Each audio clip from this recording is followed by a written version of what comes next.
This op-ed in today's Wall Street Journal. That just might be the worst thing written yet in the neocon canon. That's saying something. According to columnist Bret Stephens, the Iran interim diplomacy deal is, quote, worse than Munich. When Stephens invokes Munich, he is talking about when, in 1938, British Prime Minister Neville Chamberlain signed the Munich Pact, which was a de facto peace agreement with Hitler. Now, there's something called Godwin's Law you may have encountered on the internet, which essentially says that when you get into a debate on the internet about, well, anything, if you mention Hitler or the Nazis at any time, you've automatically lost whatever debate you were having. And what this means is that if you have a tendency to say stuff like, this is just like Hitler, when you're having an argument, it means you're not really arguing the case very effectively.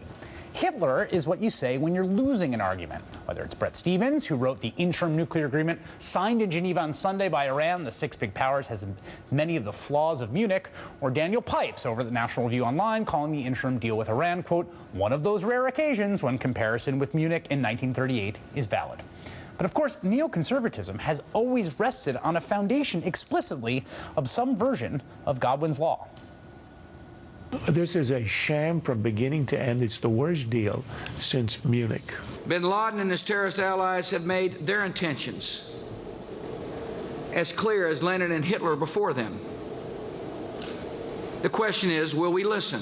We've got Chavez in Venezuela with a lot of oil money. He's a person who was elected legally, just as Adolf Hitler was elected legally.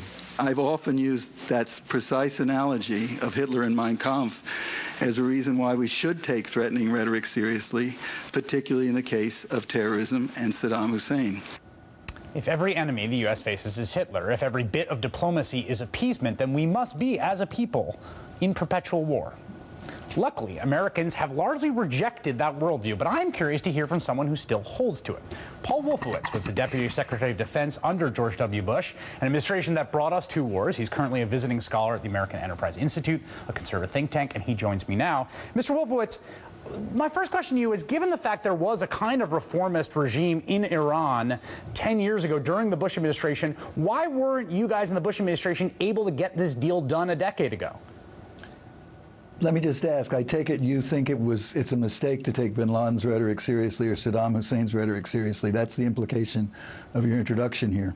No, I just don't think they're Hitler. I know what said they were, but when they threaten violence against the United States, it should be taken seriously. Sure, take it seriously, but we shouldn't go to war. We should not go to war with Saddam Hussein.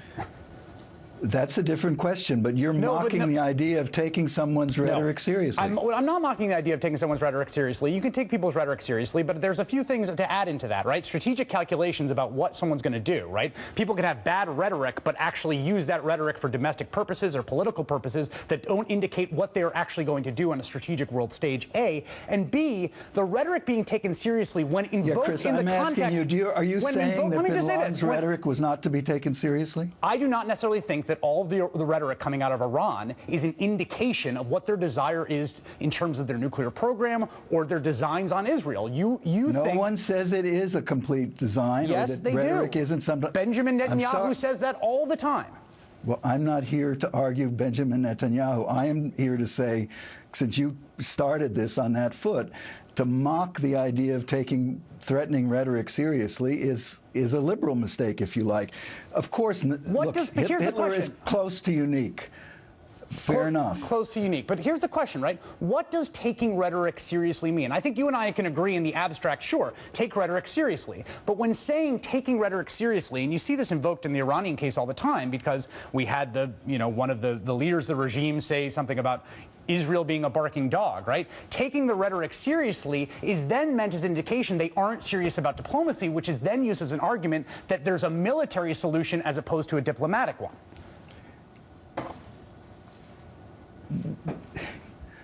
Right? No, it just says it's part of the equation. And you know, to be honest, one of the things that's a little shocking is to hear how often people have welcomed the mushy, fuzzy, vague rhetoric of Rouhani as indicating some kind of fundamental change in Iranian attitude. Look, I think the real point is, forget the rhetoric. One of the problems is we made too much of vague promises which we know are easily reversed. Just on Sunday, Secretary of State Kerry was asked on a different network, I won't advertise their name here, okay. What about the comparison between this deal and the deals with North Korea? And he said, oh, they're completely different.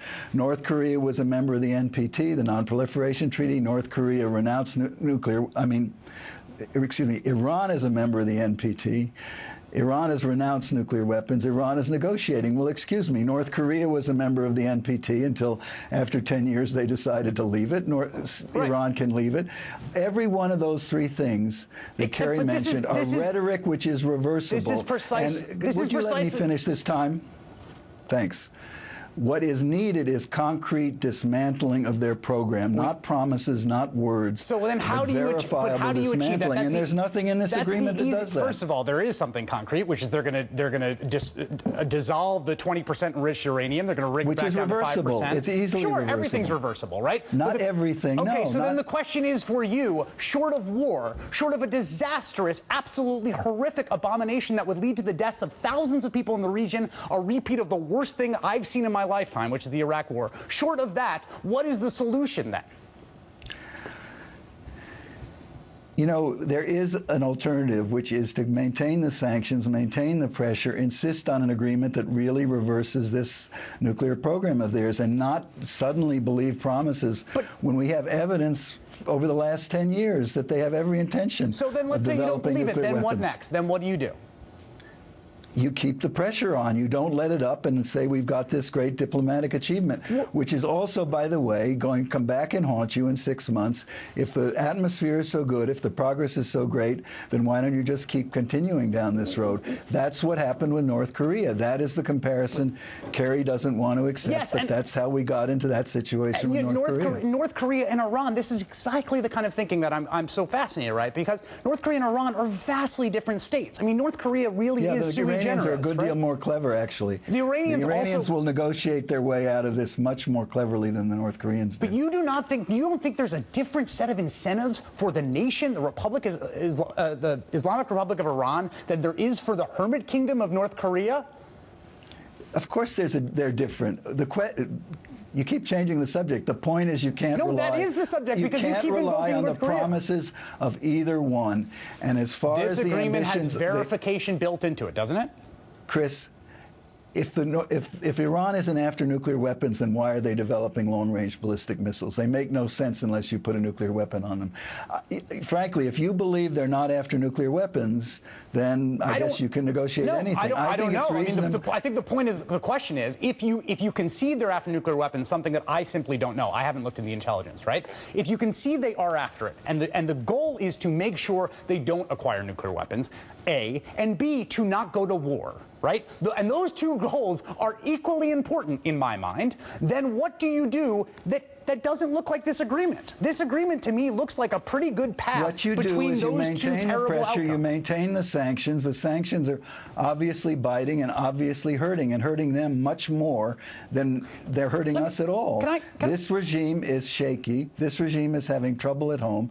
And frankly, another thing I would do, which is important here, I would not abandon the people of Iran the way we have, not only under this president, but to a sorry extent, I would say, over the last 20 years. I'm glad the people of Iran are the greatest hope for change in that country. I agree, and I would like you to respond finally here, because you've said that before, and I have been awed by some of the courage of Iranian dissidents. There's a guy by the name of Akbar Ganji, I'm sure you're familiar with him, wrote these groundbreaking chronicles of murders by the regime of dissidents. Incredibly brave, noble person. He and many other dissidents, as reported by Eli Lake in the Daily Beast, say they welcome this. They welcome this deal. There are dissidents in Iran, the people who oppose the regime, who think this deal can give daylight. And there are plenty of dissidents who are afraid that this deal is going to legitimize the regime.